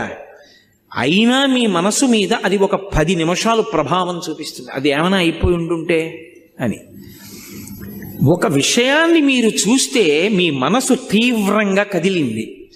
నిరంతరం మనసుని పాడు చేసేవే చూస్తుంటే మనసు సాత్వికంగా ఎందుకు ఉంటుంది? ఉంటుందా? ఉండమంటే సంస్కారం ఏర్పడమంటే ఏర్పడుతుందా? ఒక్కనాటికి రాదు. అలాగే చెవులు. అందుకే వేదం ఇప్పుడు ఏం చెప్తుండంటే ఈ 5 జ్ఞానేంద్రియములు భగవత్పరములగుగాక అని అడుగుతుంది. చెవి వెంట అస్తమానం వినకూడనివే. అన్ని విన్న తర్వాత మనసు దేని గురించి ఆలోచిస్తుంది? అవే ఆలోచిస్తుంది. వాసన ఏది రెచ్చగొడుతుందో, ఏది రజోగుణాన్ని కల్పిస్తుందో అవే వాసన చూస్తున్నాడు. మనస్సు తీవ్రంగా కదలకుండా ఎలా నిలబడుతుంది? తినకూడనివి తింటున్నాడు. మనసు వ్యగ్రతతో ఉండకుండా ఎలా ఉంటుంది? ముట్టుకోకూడనివి ముట్టుకుంటున్నాడు. మనసు వ్యగ్రత పొందకుండా ఎలా ఉంటుంది? ఇప్పుడు మనసు సంస్కారవంతం కావాలి అని చెప్తున్నాయా, చాలా మంచిగా ఉండండి అని చెప్పి కంటి నుంచి లోపలికి వెళ్ళకూడనివి, చెవి నుండి లోపలికి వెళ్ళకూడనివి అన్నీ లోపలికి పంపిస్తున్నావు. మనసు ప్రశాంతంగా ఉండు అంటే ఉంటుందా? నాకు చెప్పండి. మీకు నేను ఒక కుక్క పిల్ల ఉదాహరణ చూపించా. కుక్క పిల్లకే అంత కదిలిపోతే ఎంత తీవ్రమైన ప్రభావం ఉంటుంది మనిషి మనసు మీద. సంస్కారవంతము కానటువంటి మనసు నుండి పుణ్యకర్మ రాదు. అసలు పుణ్యకర్మ చేశాడు అంటే దానికి వెనక ఒక అంకురం ఉంది. అంకురానికి ముందు విత్తనం ఉంది. బీజస్యాం తరివంకురో జగదిదం ప్రాంగ్ నిర్వికల్పం పునః మాయా కల్పిత దేశ కాల కలన వైచిత్ర చిత్రీకృతం అంటారు శంకరాచార్యులు వారు దక్షిణామూర్తి స్తోత్రంలో. అసలు విత్తనం ఉంటే కదా అంకురం రావడం, అంకురం వస్తే కదా చెట్టు అవ్వడం, అసలు సంస్కారం ఉంటే కదా మంచి ఆలోచన రావడం. సంస్కారం మనసులో లేదనుకోండి, అది పైశాచికానందాన్ని పొందడం మొదలు పెడుతుంది. ఎవడో బాధపడుతుంటే వీడు సంతోషిస్తూ ఉంటాడు. మంచి పని చేద్దాం, మంచి పని చేద్దాం, ఎవరికన్నా ఉపయోగపడదాం, ఎవరైనా సంతోషపడితే మనం చూద్దాం అన్న ఆనందం ఒకటి మనసులోంచి ఉద్భుతము కావాలి అంటే ఏది ముందు లోపలికి వెళ్ళాలి? మంచి విషయాలు లోపలికి వెళ్ళాలి. మంచి విషయాలు లోపలికి వెళ్ళాయి అనుకోండి, మంచి సంస్కారం ఏర్పడుతుంది. మహాత్మా గాంధీ గారు రైలు పెట్టే చివర నిలబడ్డారు, రైలు వెళ్ళిపోతుంది. అకస్మాత్తుగా ఆయన చెప్పు జారిపోయింది ఒక కాల్ది. వెంటనే రెండో చెప్పు వదిలేశారు. పక్కనున్నవాడు అన్నాడు, అది రెండో చెప్పు వదిలేశారు ఎందుకన్నాడు. ఆయన అన్నారు, ఒక చెప్పు ఉంటే నాకెందుకు ఉపయోగపడుతుంది, రెండు వదిలేస్తే దొరికిన వాడికి ఉపయోగపడతాయి, అందుకే వదిలేశాను. అంత ఉత్తరక్షణ నిర్ణయం ఎలా చేశారు అంటే మనసు సంస్కార భూయిష్టం. అందుకే చిట్ట చివర తుపాకీ పెట్టి గుండు కాలిస్తే హే రామ్ హే రామ్ హే రామ్ అన్నారంటే ఎలా వస్తుందా మాట? ఇన్ని కోట్ల మంది వెళ్ళిపోతున్నారు. భీష్మాచార్యుల వారికి స్వచ్ఛంద మరణం ఉంది కాబట్టి విష్ణు సహస్రం చెప్పారు. దశరథ మహారాజు గారికి రాముడి మీద పుత్రవ్యామోహం ఉంది కాబట్టి రామా అన్నాడు. సామాన్యుడు గాంధీ గారు హే రామ్ అంటూ వెళ్ళిపోయారంటే ఎంత సంస్కారవంతమైన పుణ్యపురుషుడయ్యి ఉండాలి. అటువంటి వారు మనకి జాతిపిత కావడం మనం ఎంత గర్వించదగ్గ విషయం.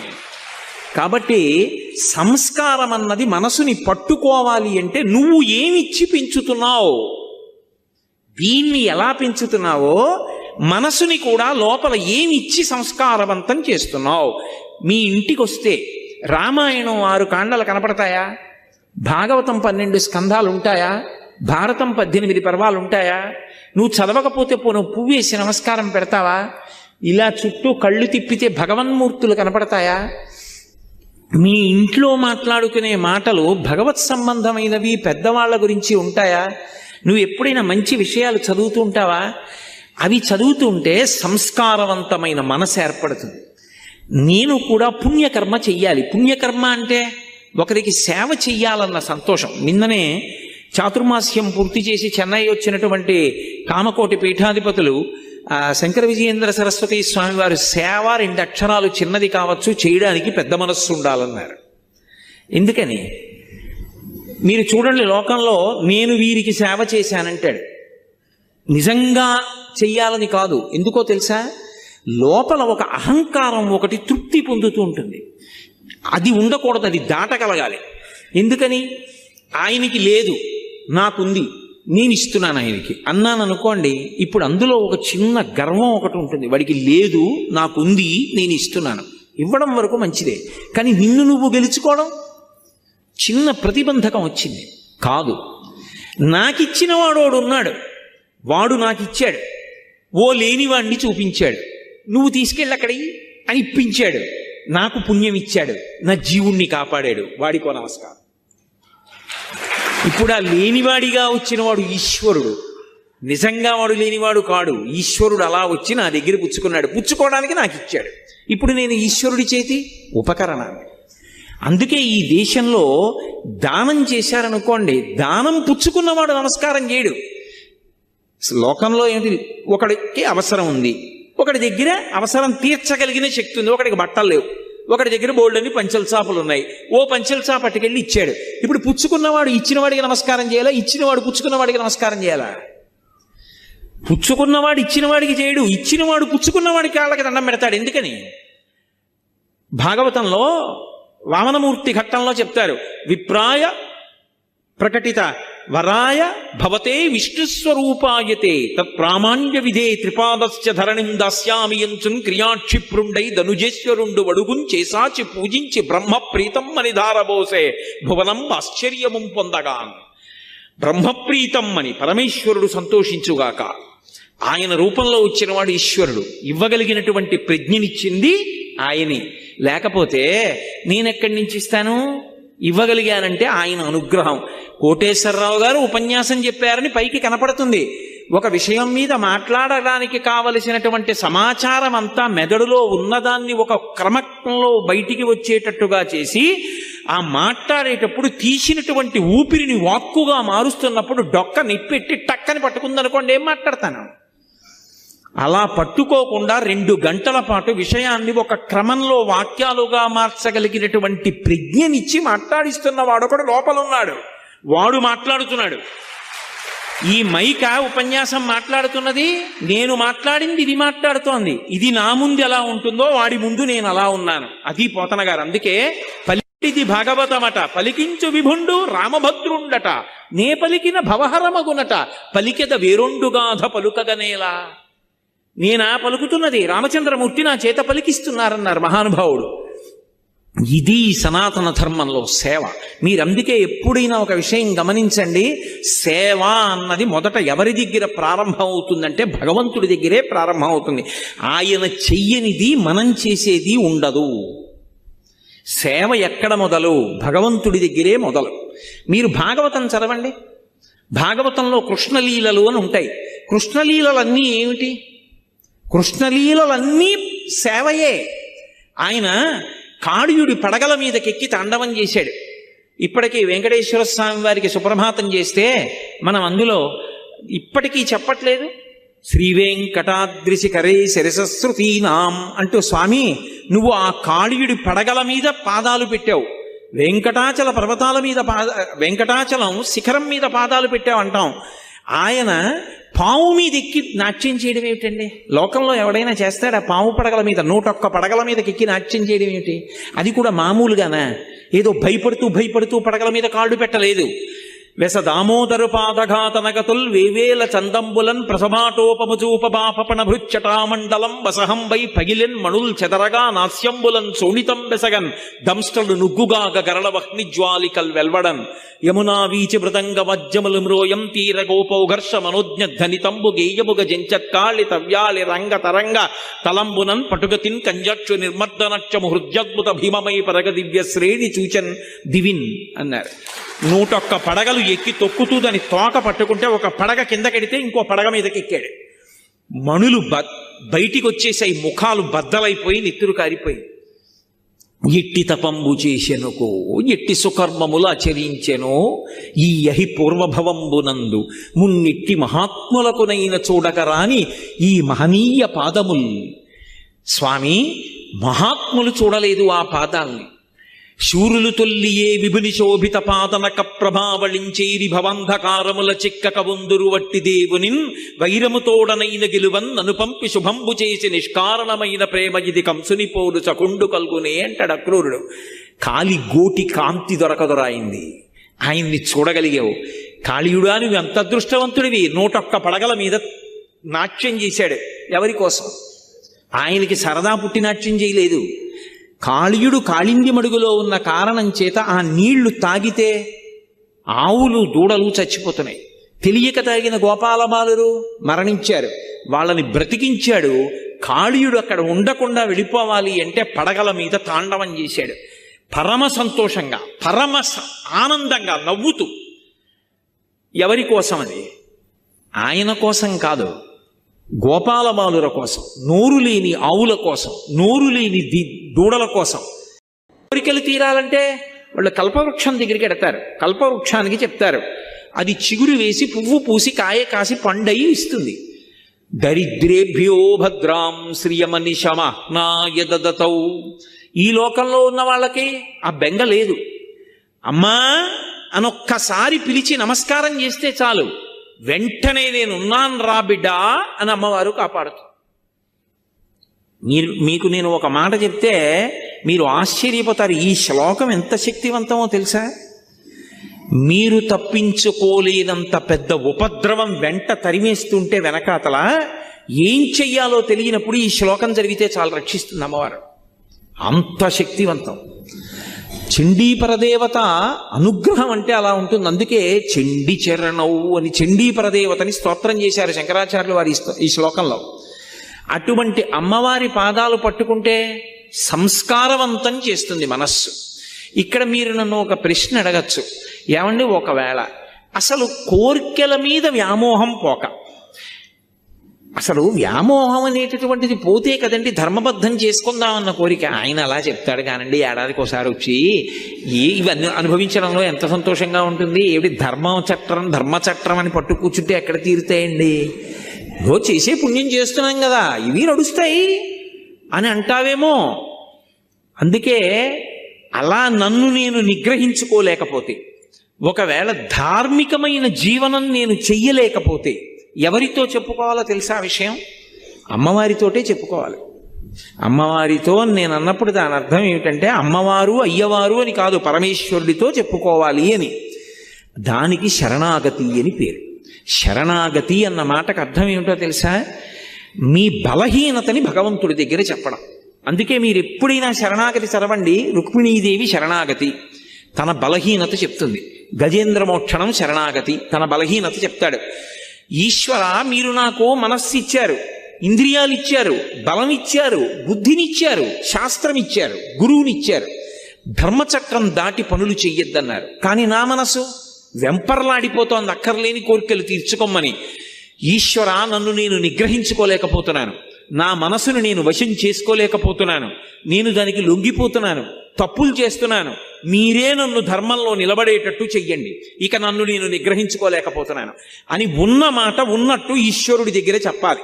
అంతేకాని ఆయన దగ్గరికి వెళ్ళి మహానటుడిలా పరమ ఉత్తముళ్ళ నిలబడకూడదు. తప్పు చేస్తే ఈశ్వరా, నిన్న తప్పు జరిగింది, ఈ తప్పు చేశాను, వేరొకసారి నా జీవితంలో ఇటువంటి తప్పు జరగకుండా, నేను ఉద్రేకం పొందకుండా నన్ను కాపాడండి అని నువ్వు చెప్పుకోవాలి. దానికి శరణాగతి అని పేరు. దుర్జటి కాళహస్తీశ్వర శతకంలో శరణాగతి చేశాడు. రోషీరోయదు కామినీ జనుల తారుణ్యోరు సౌఖ్యంబులన్ బాసీబాయదు పుత్రమిత్రధన సంపద్భ్రాంతి వంచాలతల్ కోశీకోయదు నామనంబకట నీకున్ ప్రీతిగా సత్క్రియల్ చేసీ చేయదు దీని తుళ్ళన చవే శ్రీకాళహస్తీశ్వర అని అడిగాడు. ఏమి సుఖం లేదు అనిపిస్తుంది, మళ్ళీ అదే సుఖం అడుగుతుంది. ఏం పిల్లలు లేదు అనిపిస్తుంది, మళ్ళీ పిల్లల వెంటబడుతుంది. ఏం డబ్బు లేదు అంటుంది, మళ్ళీ డబ్బు కోసం వెంపర్లాడుతుంది. ఇలా వదిలిపెట్టినట్టుంటుంది, మళ్ళీ ఇలా పట్టుకుంటూ ఉంటుంది. దీన్ని నేను ఆపలేకపోతున్నాను శంకర, మీరు దీన్ని నిగ్రహించండి అన్నాడు. అంటే శరణాగతి అన్న మాటకు అర్థం ఏంటంటే మీ బలహీనత మీరు పరమేశ్వరుడికి చెప్పడం. దానికి శరణాగతి అంటారు. అప్పుడు అది రెండో మార్గం. మనమే ధార్మికంగా బతకకపోతే అది భగవంతుడికి చెప్పాలి, అమ్మవారితో చెప్పాలి. వెళ్ళి, అమ్మా ఇలా అవుతోంది, నన్ను నేను నిగ్రహించుకోలేకపోతున్నాను, తప్పు చేస్తున్నాను, అమ్మా నువ్వు నాకు ధర్మమునందు అనురక్తి అని ఆవిడ దగ్గర ఒప్పుకొని బలహీనత చెప్తే ఆవిడ అనుగ్రహిస్తుంది. మీరు మళ్ళీ నన్ను ప్రశ్నిస్తారు నాకు తెలుసు. అసలు కామం ఆవిడ ఇవ్వకపోతే దరిద్రం వదిలిపోయిందిగా. అసలు కామం పెట్టడం ఎందుకు? ఆవిడే పెట్టబట్టి కదా ఈ అల్లరంతా వచ్చింది. పెట్టకుండా ఉంటే గొడవ వదిలిపోనుగా. ఆవిడెందుకు పెట్టిందంటే ఒక ఉత్తమమైనటువంటి ప్రయోజనం కోసం ఆవిడ కామాన్ని ఇచ్చింది. కామము మనసులో పుట్టి అది ధర్మబద్ధమై ప్రహృష్టమైనటువంటి మనసుతో భార్యాభర్తల సంగమం వల్ల తేజోవంతమైన కొడుకు పుడతాడు. వాళ్ళిద్దరి యందు అనురక్తి లేదనుకోండి, అనురక్తి లేకపోతే తేజో విహీనమైన సంతానం కలుగుతుంది, అనురక్తి చేత తేజోవంతమైన సంతానం కలుగుతుంది. బాలకాండ స్కందోత్పత్తిలో అదే చెప్తారు. కాబట్టి ఇప్పుడు అటువంటి కొడుకు పుడితే పితృరుణం నుంచి విముక్తుడవుతాడు. పితృరుణం నుంచి విముక్తుడు అవ్వాలంటే కామం ఉండాలి, కానీ కామము ధర్మబద్ధము కావాలి. నీ భార్య ఎందుంది, అదేం బంధించదు, అదేం పట్టుకోదు. అదే సీతమ్మ అంటుంది, నివర్తయ మనోమత్త స్వజనే క్రియతాం మనః. నీ వారి యందు నీ మనస్సుంచుకో, ధర్మం అయిపోయింది. నీ వారి యందు మనసుంచుకోకపోతే ప్రమాదానికి కారణమైపోతుంది. కాబట్టి ఇప్పుడు ఆవిడెందుకు ఇచ్చింది? పితృరుణం నుంచి విముక్తుడివికా అని ఇచ్చింది. కానీ అది మన బలహీనతగా మారిపోతే అదే అమ్మవారితో చెప్పాలి. అందుకే శరణాగతి ఎంత గొప్పదో తెలుసా అండి. అసలు శరణాగతి నోటితో చెప్పడం కాదు, శరణాగతి త్రికరణ శుద్ధిగా చెయ్యగలిగితే నయితి నయితి నయితి నయితి అంటూ జ్ఞాన మార్గంలో వెళ్ళినప్పుడు చిట్ట చివర ఏ లక్ష్యాన్ని చేరుతాడో, శరణాగతి మార్గంలో కూడా అదే ప్రయోజనానికి వెంటనే వెళ్ళిపోతాడు. సజ్జ ఫలితం ఉత్తరక్షణం వెళ్ళిపోతాడంతే. అంత గొప్పది శరణాగతి. ఎందుచేత అంటే మీరు ఇక్కడ ఒక విషయాన్ని బాగా పసిగట్టవలసి ఉంటుంది. నేను ఉదాహరణ చెప్తే మీరు పట్టుకుంటారు. ఒక రాజుగారు యుద్ధం చేస్తున్నాడు, మత్తగజం మీద నిలబడి శత్రువులతో యుద్ధం చేస్తున్నాడు. పక్కన ఓ బంటు కనపడ్డాడు. వాణ్ణి అన్నాడు యుద్ధం చేస్తూ, ఇవాళ రాత్రి 9 గంటలకు ఒకసారి నువ్వు నా శిబిరంలో కలువు అన్నాడు. ఆ సైనికుడు అన్నాడు, నేను సామాన్యమైన సైనికుణ్ణి. రాత్రి సేనాధిపతులు వస్తారు, మండలాధికారులు వస్తారు, ప్రజల్ని అక్కడ రాజ్యం పరిపాలనలో ఉన్న ఉన్నతాధికారులు వస్తారు, మీ దగ్గర విషయాలు కనుక్కోవడానికి నిర్ణయానికి మంత్రులు వస్తారు. 9 గంటలకి నేను మిమ్మల్ని ఎలా కలవగలను? వాళ్ళందరూ వెళ్ళాక రావాలి, అప్పటికి తెల్లవారిపోవచ్చు, మీరు కాసేపు విశ్రాంతి తీసుకోవచ్చు. ఎలా కలుస్తాను సామాన్య సిపాయిని అన్నాడు. ఇది నీ దగ్గర ఉంచుకో. రాజు ఉంగరం విసిరాడు. వాడు చూశాడు ఇలా ఉంగరం వంక. అది రాజముద్ర, తన రాజు ఉంగరం కాదు, శత్రురాజు ఉంగరం. అది అడిగిపోయాడు. అయ్య బాబో, ఇదేమిటి శత్రురాజు ఉంగరం ఇచ్చారు నాకు అని. మాట్లాడకు. అది పట్టుకుని 9:15 ఎవరిని అడక్కు నా దగ్గరికి వస్తానని అలా దూరంగా తిరుగుతుండు చాలు. 9 అయ్యేటప్పటికి నిన్ను నా దగ్గరికి తీసుకొచ్చేస్తారు. 9:15 అయింది. శత్రురాజు ఉంగరం చేత్తో పట్టుకుని ఎవరిని అడగకుండా అలా దూరంగా చీకట్లో తిరుగుతున్నాడు. రాజుగారు అక్కడ పడుకున్నది. పహరా కాస్తున్న సైనికులు వచ్చి పట్టుకున్నారు. ఎందుకు తిరుగుతున్నావు నువ్వు ఇక్కడ అన్నాడు. ఆయన ఏం చెప్పొద్దన్నాడు రాజు. ఏమీ చెప్పలేదు. ఎందుకు తిరుగుతున్నాడు వీడిక్కడ? వీడికి అవసరం లేదే రాజుగారి శిబిరం దగ్గర. ఒళ్ళంతా వెదిగారు. శత్రురాజు ఉంగరం దొరికింది. ఇప్పుడు ముందు ఎవరు వాడిని తీసుకెడతాడో వాడికి పదోన్నతి వస్తుంది. అందుకని గబగబా ముందు రాజుగారి దగ్గరికి తీసుకెళ్లారు. మహారాజా, శత్రురాజు ఉంగరం ఉంది వీడి దగ్గర, తీసుకొచ్చాం. మహారాజు అన్నాడు, నేను మాట్లాడతాను, మీరు బయటికి వెళ్ళిపోండి అన్నాడు. అని ఒరే, నా ఉంగరం ఉన్నవాళ్ళు చాలా మంది ఉన్నారు బయట, శత్రురాజు ఉంగరం ఉంది కాబట్టి 9 అయ్యేప్పటికీ నా దగ్గరికి వచ్చేసావు. చూసావా? అది శత్రురాజు ఉంగరం అని తెలిస్తే చాలు, నీకు పనికొచ్చింది. ఇది నన్ను పాడు చేస్తోంది, ధర్మబద్ధము కావట్లేదు, అందుకని నేను పాడైపోతున్నానని నువ్వు గుర్తుపట్టగలిగితే చాలు. అమ్మవారికి ఆ మాట త్రికరణ శుద్ధిగా చెప్తే చాలు, అమ్మవారు జోక్యం చేసుకుని తన దగ్గరికి తీసుకెళ్తుంది, రక్షించేస్తుంది. కానీ నోటితో ఉత్తినే వెళ్ళి నేను ఆయన చెప్పమన్నాడమ్మా అందుకు చెప్తున్నాను అని చెప్తే కాదు, త్రికరణ శుద్ధిగా నేను ధార్మికంగా బ్రతకలేకపోతున్నాను, సాధన చేయలేకపోతున్నాను, కనీసం ఒక్కొక్కటైనా విడిచిపెట్టలేకపోతున్నాను, చిన్న చిన్నవి కూడా విడిచిపెట్టలేకపోతున్నాను, ఎప్పుడూ ప్రలోభాలే లేదు, పరమేశ్వరుడు జోక్యం చేసుకుంటే తప్ప నా జీవితం చక్కబడదు అని నువ్వు భగవంతుడికి చెప్తే దాన్ని శరణాగతి అంటారు. అందుకే కలియుగంలో భగవంతుడు 2 ప్రధాన సాధనములు ఇచ్చాడు కలి నుండి తప్పుకోవడానికి. ఒకటి, సంస్కారవంతమైన పుణ్యమునందు అనువృత్తమైనటువంటి మనస్సుని సాధన చేత ఏర్పాటు చేసుకోవడం. రెండవది, అలా లేనప్పుడు శరణాగతి చెయ్యడం. శరణాగతి ఉత్తర క్షణంలో ఈశ్వరుడు వచ్చేసేటట్టు చేస్తుంది. రుక్మిణీదేవి అగ్నిజ్యోతనుడికి ఇచ్చి లేఖ పంపించింది. లేఖ పంపించి ఘనుల ఆత్మీయతమో నివృత్తి కొరకై గౌరీశు మర్యాద యవ్వని పాదంబుజతో యమందుములు గన్వంచింతురో అట్టి నీ అనుకంపన్ విలసింపని ని వ్రతచర్యన్ 100 జన్మంబులన్ నిన్నే చింతించుచు ప్రాణములు విడచదన్ నిక్కంబు ప్రాణేశ్వర శ్రీయుతమూర్తి ఓ పురుష సింహమా సింహము పాలి సొమ్ము గోమాయువు కోరు చందమున ఈ దురాత్ముడు చైత్యుడు నీ పదాంబుజ ధ్యాయనైన నన్ను వడిదా కొనిపోయదనంచునున్నవాడు ఎరుగడు అద్భుతమైన భవత్ప్రతాపమున్ అని ఆ తల్లి నువ్వు వెంటనే వచ్చి నన్ను రక్షించాలని చదివాడంతే లేఖ. శరణాగతి, ఇదిగో వస్తున్నానన్నాడు. వెనక్కెళ్ళి అన్నయ్యకి కూడా చెప్పలేదు. రథం ఎక్కేశాడు. వచ్చెద విదర్భ భూమికి చొచ్చెద భీష్మకుని రము సొరిచిరలీలం తెచ్చెద బాలన్ వ్రేల్మిడి వచ్చెద అడ్డంబురిపులు వచ్చిన బోరన్ అన్నాడు. గబగబా బయలుదేరి వచ్చేశాడంతే. శరణాగతి ఉత్తర క్షణం ప్రయోజనాన్ని ఇచ్చేస్తుంది. ఒకటి, సాధనన్నా చెయ్యాలి. అంటే సాధన ఎందు ఒడుదుడుకులుంటాయి. మనసు వెంటనే మాట వినదు. అది వింటలేదని దానితో ఘర్షణ పడకుండా మెల్లమెల్లగా ఒక్కొక్కటైనా దుర్గుణములు విడిచిపెట్టే ప్రయత్నం చెయ్యాలి. అసలు నేను ఏమీ చేయలేకపోతున్నాను అనుకుంటే ఆ విషయం భగవంతుడికి చెప్పాలి. అది శరణాగతి. ఇప్పుడు సంసాధన అన్న మాటకు అర్థం ఏమిటంటే మనసుని సంస్కారవంతం చేసుకోవడం. మీకు నేను ఇందాక చెప్పా పునర్జన్మ దాని మీదే ఆధారపడుతుంది అని. అదే ఓ రామాయణం గురించో భాగవతం గురించో భారతం గురించో మహాత్ములైనటువంటి గురువుల గురించో ఆలోచిస్తూ వెళ్ళిపోయాడు అనుకోండి, ఉత్తర జన్మలో మళ్ళీ గొప్ప విద్వాంసుడై పుడతాడు. తండ్రి దగ్గర చక్కగా అభ్యాసం చేసి అనుష్ఠానం చేసి పరమేశ్వరుడు యందు చేరుతాడు. మంచి జన్మ రావాలంటే మనసు సంస్కారవంతము కావాలి. సంస్కారము మనసుకి కలగాలంటే 5 ఇంద్రియముల గుండా లోపలికి మీరేం తీసుకుంటున్నారన్న దాన్ని బట్టి మనసు సంస్కారం పొందుతుంది. నేను చాలా గంభీరమైన విషయాన్ని ప్రస్తావిస్తున్నాను, మీరు చాలా జాగ్రత్తగా పట్టుకోవాల్సి ఉంటుంది దీన్ని. నేను ఒక మొక్క వేశాను అనుకోండి, ఆ మొక్క బ్రతకాలి అంటే అబ్బా దొరికిందండి మొక్క, నాకు దాని మీద ఎంత ప్రేమో అని తీసుకొచ్చి మా పడగదిలో పెట్టాను అనుకోండి, దానికి వెలుతురు ఎక్కడి నుంచి వస్తుంది? 2 రోజులు చచ్చిపోతుంది. అది దాని మీద నాకు ప్రేమ ఉండి అది వర్ధిల్లాలంటే దానికి నీళ్లు పొయ్యాలి, సూర్యరశ్మి తగలాలి, మేకలు తినేయకూడదు, చీడ పట్టకూడదు, పురుగులు పట్టకూడదు, కాపాడుకోవాలా వద్దా? అప్పుడేనా అది పెద్ద చెట్టు అవుతుంది. అలాగే అసలు మనస్సు సంస్కారవంతము కావాలనుకోండి, మనస్సులోకి మనసుని ప్రభావితం చేసేవి ఏవి వెడుతున్నాయి అన్నది ప్రధానం. ఇది సాధన.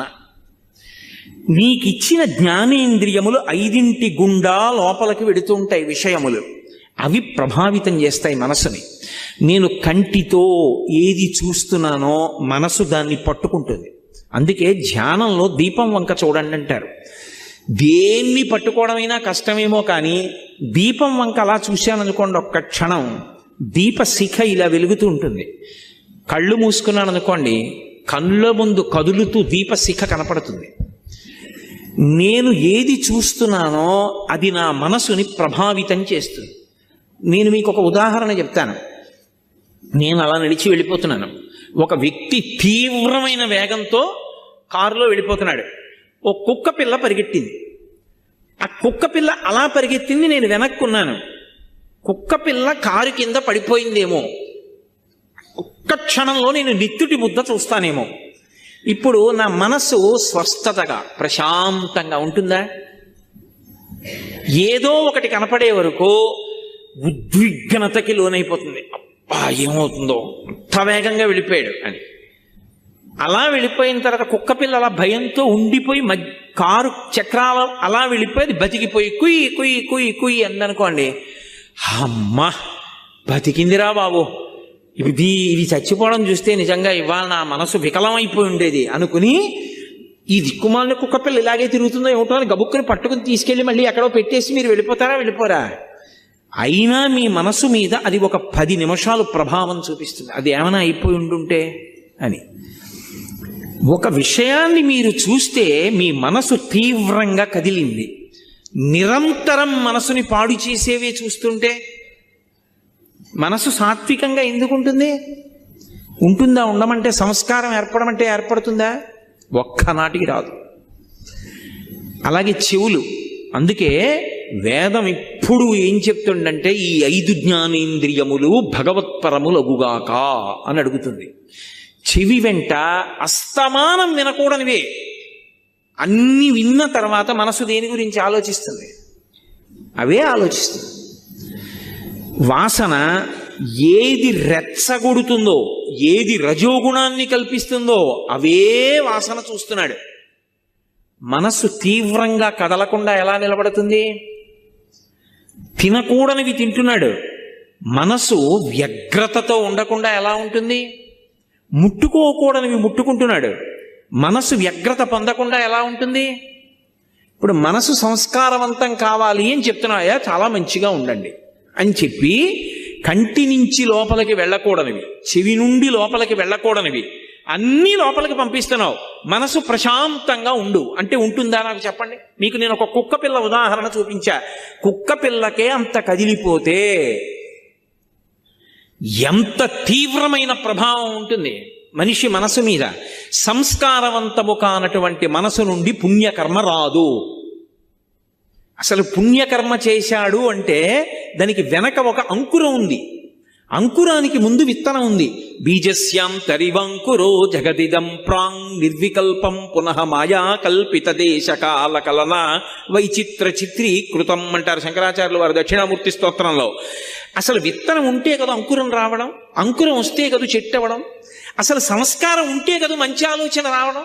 సంస్కారం మనసులో లేదనుకోండి, అది పైశాచికానందాన్ని పొందడం మొదలు పెడుతుంది. ఎవడో బాధపడుతుంటే వీడు సంతోషిస్తూ ఉంటాడు. మంచి పని చేద్దాం, మంచి పని చేద్దాం, ఎవరికన్నా ఉపయోగపడదాం, ఎవరైనా సంతోషపడితే మనం చూద్దాం అన్న ఆనందం ఒకటి మనసులోంచి ఉద్భుతము కావాలి అంటే ఏది ముందు లోపలికి వెళ్ళాలి? మంచి విషయాలు లోపలికి వెళ్ళాలి. మంచి విషయాలు లోపలికి వెళ్ళాయి అనుకోండి, మంచి సంస్కారం ఏర్పడుతుంది. మహాత్మా గాంధీ గారు రైలు పెట్టే చివర నిలబడ్డారు, రైలు వెళ్ళిపోతోంది. అకస్మాత్తుగా ఆయన చెప్పు జారిపోయింది ఒక కాల్ది. వెంటనే రెండో చెప్పు వదిలేశారు. పక్కనున్నవాడు అన్నాడు, అది రెండో చెప్పు వదిలేశారు ఎందుకన్నాడు. ఆయన అన్నారు, ఒక చెప్పు ఉంటే నాకెందుకు ఉపయోగపడుతుంది, రెండు వదిలేస్తే దొరికిన వాడికి ఉపయోగపడతాయి, అందుకే వదిలేశాను. అంత ఉత్తరక్షణ నిర్ణయం ఎలా చేశారు అంటే మనసు సంస్కార భూయిష్టం. అందుకే చిట్ట చివర తుపాకీ పెట్టి గుండు కాలిస్తే హే రామ్ హే రామ్ హే రామ్ అన్నారంటే ఎలా వస్తుంది ఆ మాట? ఇన్ని కోట్ల మంది వెళ్ళిపోతున్నారు. భీష్మాచార్యుల వారికి స్వచ్ఛంద మరణం ఉంది కాబట్టి విష్ణు సహస్రం చెప్పారు. దశరథ మహారాజు గారికి రాముడి మీద పుత్రవ్యామోహం ఉంది కాబట్టి రామా అన్నాడు. సామాన్యుడు గాంధీ గారు హే రామ్ అంటూ వెళ్ళిపోయారంటే ఎంత సంస్కారవంతమైన పుణ్యపురుషుడయ్యి ఉండాలి. అటువంటి వారు మనకి జాతిపిత కావడం మనం ఎంత గర్వించదగ్గ విషయం.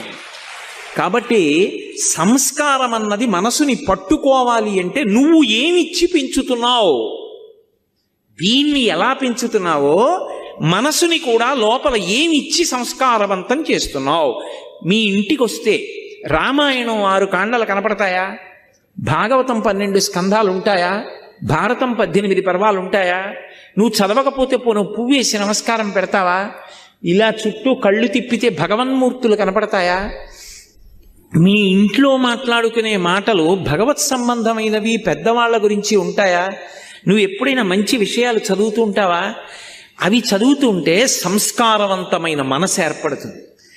నేను కూడా పుణ్యకర్మ చెయ్యాలి. పుణ్యకర్మ అంటే ఒకరికి సేవ చెయ్యాలన్న సంతోషం. నిన్ననే చాతుర్మాస్యం పూర్తి చేసి చెన్నై వచ్చినటువంటి కామకోటి పీఠాధిపతులు శంకర విజయేంద్ర సరస్వతి స్వామి వారు సేవ 2 అక్షరాలు చిన్నది కావచ్చు, చేయడానికి పెద్ద మనస్సు ఉండాలన్నారు. ఎందుకని? మీరు చూడండి, లోకంలో నేను వీరికి సేవ చేశానంటాడు. నిజంగా చెయ్యాలని కాదు. ఎందుకో తెలుసా? లోపల ఒక అహంకారం ఒకటి తృప్తి పొందుతూ ఉంటుంది. అది ఉండకూడదు, అది దాటగలగాలి. ఎందుకని? ఆయనకి లేదు, నాకుంది, నేను ఇస్తున్నాను ఆయనకి అన్నాను అనుకోండి, ఇప్పుడు అందులో ఒక చిన్న గర్వం ఒకటి ఉంటుంది. వాడికి లేదు, నాకుంది, నేను ఇస్తున్నాను. ఇవ్వడం వరకు మంచిదే, కానీ నిన్ను నువ్వు గెలుచుకోవడం చిన్న ప్రతిబంధకం వచ్చింది. కాదు, నాకిచ్చిన వాడు ఉన్నాడు, వాడు నాకు ఇచ్చాడు, ఓ లేనివాడిని చూపించాడు, నువ్వు తీసుకెళ్ళి అక్కడికి అని ఇప్పించాడు, నాకు పుణ్యం ఇచ్చాడు, నా జీవుణ్ణి కాపాడాడు, వాడికో నమస్కారం. ఇప్పుడు ఆ లేనివాడిగా వచ్చిన వాడు ఈశ్వరుడు, నిజంగా వాడు లేనివాడు కాడు. ఈశ్వరుడు అలా వచ్చి నా దగ్గర పుచ్చుకున్నాడు, పుచ్చుకోవడానికి నాకు ఇచ్చాడు. ఇప్పుడు నేను ఈశ్వరుడి చేతి ఉపకరణాన్ని. అందుకే ఈ దేశంలో దానం చేశారనుకోండి, దానం పుచ్చుకున్నవాడు నమస్కారం చేయడు. లోకంలో ఏంటి, ఒకడికి అవసరం ఉంది, ఒకటి దగ్గర అవసరం తీర్చగలిగిన శక్తి ఉంది, ఒకడికి బట్టలు లేవు, ఒకటి దగ్గర బోల్డని పంచెల చాపలు ఉన్నాయి, ఓ పంచెల చాప పట్టుకెళ్ళి ఇచ్చాడు. ఇప్పుడు పుచ్చుకున్నవాడు ఇచ్చినవాడికి నమస్కారం చేయాలా, ఇచ్చినవాడు పుచ్చుకున్నవాడికి నమస్కారం చేయాలా? పుచ్చుకున్నవాడు ఇచ్చినవాడికి చేయడు, ఇచ్చినవాడు పుచ్చుకున్నవాడికి కాళ్ళకి దండం పెడతాడు. ఎందుకని? భాగవతంలో వామనమూర్తి ఘట్టంలో చెప్తారు, విప్రాయ ప్రకటిత వరాయ భవతే విష్ణుస్వరూపాయతే తత్ప్రామాణ్య విధే త్రిపాదస్య ధరణిం దాస్యామి యంచున్ క్రియాక్షిప్రుండై ధనుజేశ్వరుండు వడుగున్ చేసాచి పూజించి బ్రహ్మ ప్రీతం అని ధారబోసే భువనం ఆశ్చర్యము పొందగాన్. బ్రహ్మప్రీతం అని పరమేశ్వరుడు సంతోషించుగాక. ఆయన రూపంలో వచ్చినవాడు ఈశ్వరుడు. ఇవ్వగలిగినటువంటి ప్రజ్ఞనిచ్చింది ఆయనే. లేకపోతే నేనెక్కడి నుంచి ఇస్తాను? ఇవ్వగలిగానంటే ఆయన అనుగ్రహం. కోటేశ్వరరావు గారు ఉపన్యాసం చెప్పారని పైకి కనపడుతుంది. ఒక విషయం మీద మాట్లాడడానికి కావలసినటువంటి సమాచారం అంతా మెదడులో ఉన్నదాన్ని ఒక క్రమంలో బయటికి వచ్చేటట్టుగా చేసి, ఆ మాట్లాడేటప్పుడు తీసినటువంటి ఊపిరిని వాక్కుగా మారుస్తున్నప్పుడు డొక్క నిప్పెట్టి టక్కని పట్టుకుందనుకోండి, ఏం మాట్లాడతాను? అలా పట్టుకోకుండా 2 గంటల పాటు విషయాన్ని ఒక క్రమంలో వాక్యాలుగా మార్చగలిగినటువంటి ప్రజ్ఞనిచ్చి మాట్లాడిస్తున్న వాడొకడు లోపల ఉన్నాడు, వాడు మాట్లాడుతున్నాడు. ఈ మైక ఉపన్యాసం మాట్లాడుతున్నది, నేను మాట్లాడింది ఇది మాట్లాడుతోంది. ఇది నా ముందు ఎలా ఉంటుందో వాడి ముందు నేను అలా ఉన్నాను. అది పోతన గారు. అందుకే ఇది భాగవతమట పలికించు విభుండు రామభద్రుండట నే పలికిన భవహరమగునట పలికెద వేరొండుగాధ పలుకగనేలా. నేనా పలుకుతున్నది, రామచంద్రమూర్తి నా చేత పలికిస్తున్నారన్నారు మహానుభావుడు. ఇది సనాతన ధర్మంలో సేవ. మీరందుకే ఎప్పుడైనా ఒక విషయం గమనించండి, సేవ అన్నది మొదట ఎవరి దగ్గర ప్రారంభం అవుతుందంటే భగవంతుడి దగ్గరే ప్రారంభం అవుతుంది. ఆయన చెయ్యనిది మనం చేసేది ఉండదు. సేవ ఎక్కడ మొదలు? భగవంతుడి దగ్గరే మొదలు. మీరు భాగవతం చదవండి, భాగవతంలో కృష్ణలీలలు అని ఉంటాయి. కృష్ణలీలలన్నీ ఏమిటి? కృష్ణలీలలన్నీ సేవయే. ఆయన కాళీయుడి పడగల మీదకెక్కి తాండవం చేశాడు. ఇప్పటికీ వెంకటేశ్వర స్వామి వారికి సుప్రభాతం చేస్తే మనం అందులో ఇప్పటికీ చెప్పట్లేదు, శ్రీవేంకటాద్రిశిఖరే శిరసశ్రుతీనాం అంటూ స్వామి నువ్వు ఆ కాళీయుడి పడగల మీద పాదాలు పెట్టావు, వెంకటాచల పర్వతాల మీద వెంకటాచలం శిఖరం మీద పాదాలు పెట్టావు అంటాం. ఆయన పాము మీద ఎక్కి నాట్యం చేయడం ఏమిటండి? లోకంలో ఎవడైనా చేస్తాడా? పాము పడగల మీద 101 పడగల మీదకి ఎక్కి నాట్యం చేయడం ఏమిటి? అది కూడా మామూలుగానా? ఏదో భయపడుతూ పడగల మీద కాళ్ళు పెట్టలేదు.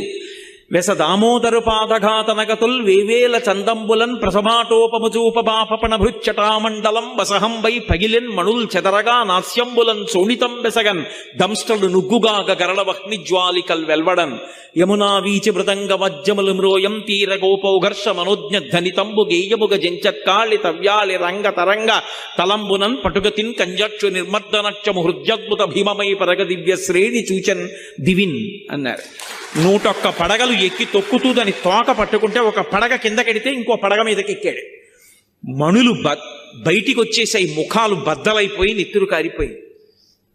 ఎట్టి తపంబు చేసెనుకో ఎట్టి సుకర్మములు ఆచరించెనో ఈ యహి పూర్వభవంబునందు మున్నిట్టి మహాత్ములకునైన చూడకరాని ఈ మహనీయ పాదముల్.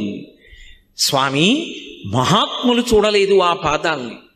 శూరులు తొల్లియే విభుని శోభిత పాదనక ప్రభావళించేరి భవంధకారముల చిక్కక వందురు వట్టి దేవునిన్ వైరముతోడనైన గెలువన్ నను పంపి శుభంబు చేసి నిష్కారణమైన ప్రేమ ఇది కంసుని పోరు చకుండు కల్గునే అంటాడు అక్రూరుడు.